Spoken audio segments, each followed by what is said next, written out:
YCP అధికారంలో ఉండగా మొదటి రోజు నుంచి అధికారంలోకి వచ్చినటువంటి మొదటి రోజు నుంచి దిగిపోయే చివరి రోజు వరకు అనేక వేల ఎకరాల భూములను కొట్టేసిన సంగతి మనందరికీ తెలుసు. ముఖ్యంగా అధికారాన్ని అడ్డం పెట్టుకుని ఎన్నో వేల ఎకరాలు దోచుకున్న సంగతి మనకందరికీ తెలుసు. ముఖ్యంగా రీసెంట్ గా జనసేన పార్టీ ఆఫీస్కి, కలెక్టర్ల ఆఫీసులకి, టీడీపీ ఆఫీస్కి, అనేక మంది మంత్రులకు, ఎమ్మెల్యేలకు ఇప్పటికే చాలా వేల సంఖ్యలో ఫిర్యాదులు అయితే వస్తున్నాయి. అందులో భాగంగా వచ్చినటువంటి ఒక ఫిర్యాదు, ముఖ్యంగా గతంలో ఒక నెల క్రితం మనం కూడా ఒక వీడియో కూడా చేసాం. జోగి రమేష్ అనే వ్యక్తి అగ్రిగోల్డ్ కేసులో అటాచ్ చేసినటువంటి భూములను, ఈడీ అటాచ్ చేసినటువంటి భూములను పేరు సర్వే నెంబర్ మార్చి ఆయన వాళ్ళకి అనుకూలంగా ఉన్నటువంటి వాళ్ళ కొడుకు పేరు మీద రాపించుకున్న సంగతి వెలుగులోకి వచ్చింది. దాని మీద అగ్రిగోల్డ్ గతంలోనే ఫిర్యాదు చేసినా కూడా దాన్ని అధికార పార్టీ పట్టించుకోకుండా వాళ్ళని బెదిరించి వదిలేసినటువంటి పరిస్థితి. ఇప్పుడు అధికారం మారింది, ఇక్కడ అధికారులు కూడా మారాల్సిన అవసరం ఉంది. అందుకనే వెంటనే వీటి మీద చర్యలు తీసుకోవడానికి రాష్ట్ర ప్రభుత్వం కూడా సన్నసిద్ధమై ఉంది.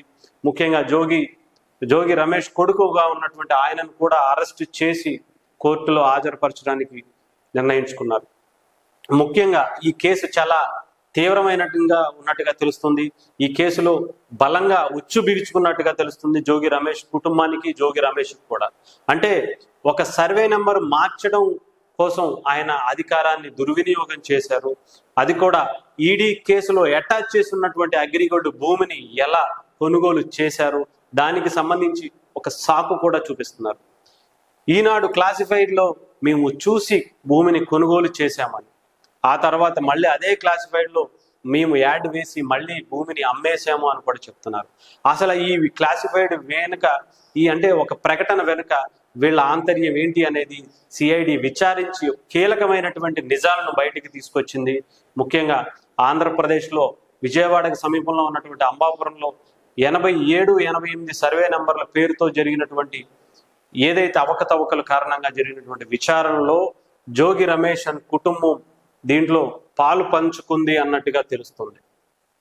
సో దీనికి సంబంధించి పూర్తి వివరాల్లోకి వెళ్తే జోగి రమేష్ అనే వ్యక్తి ఒక భూమిని కొట్టేయాలి అని నిర్ణయించుకున్నారు. దానికి తగ్గట్టుగా అధికారులను వాడుకుని, ముఖ్యంగా అక్కడ ఉన్నటువంటి రిజిస్టర్ ఆఫీసర్లని అందరినీ కూడా వాడుకుని, సర్వే ఆఫీసర్లను కూడా వాడుకుని సర్వే చేసినట్టుగా, చేయని సర్వేని చేసినట్టుగా అది వాళ్ళకి అనుకూలంగా చూపించుకుని దానికి క్లీన్ చిట్ ఇచ్చి దాన్ని మళ్ళీ వాళ్ళు కొనుగోలు చేసినట్టుగా, తర్వాత మళ్ళీ దాన్ని అమ్మేసినట్టుగా చిత్రీకరించి వాళ్ళు భూమిని కొట్టేసే ప్రయత్నం చేశారు.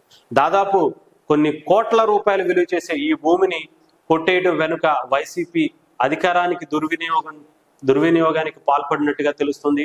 ఏదేమైనా సరే దీని మీద సీరియస్ గా ఉన్నట్టుగా తెలుస్తుంది. రాష్ట్ర ప్రభుత్వం కూడా అటు జోగి రమేష్ కొడుకుని కూడా అరెస్ట్ చేసి కోర్టులో హాజరుపరుస్తున్నట్టుగా తెలుస్తుంది. దీని వెనక డెఫినెట్ గా జోగి రమేష్ ఉన్నారు అనేది ప్రధాన ఆరోపణ అయితే వస్తుంది. దీని మీద ఆయన అండదండలు చూసుకుని ఆయన కొడుకు పేరు మీద ఆయన ప్రోద్బలంతోనే చేశారని కూడా తెలుస్తుంది. అయితే దీంట్లో కొందరు ప్రభుత్వ అధికారులు కూడా ఉన్నట్టుగా తెలుస్తుంది. ప్రభుత్వానికి సంబంధించి అధికారులు, అంటే ఎమ్మెల్యేని ఆయన మినిస్టర్గా ఉన్నారు. సో ఆ టైంలో ఆయన చెప్తే చేయాల్సిన పరిస్థితి కూడా అధికారులకు ఏర్పడింది. సో వాళ్ళు కూడా చేయనటువంటి సర్వేని చేసినట్టుగా, సర్వే నెంబర్లు మార్చినట్టుగా కూడా తెలుస్తుంది. వాళ్ళ మీద కూడా వేటు పడే అవకాశం అయితే చాలా క్లియర్గా కనిపిస్తుంది. ఒక పక్కా ప్లాన్ ప్రకారమే ఆయన ఈ భూమిని కొట్టేసే ప్రయత్నం చేసినట్టుగా తెలుస్తుంది. ఏదేమైనా సరే నెక్స్ట్ జోగి రమేష్ గారిని అరెస్ట్ చేసే అవకాశాలు చాలా ఎక్కువగా ఉన్నట్టుగా తెలుస్తుంది.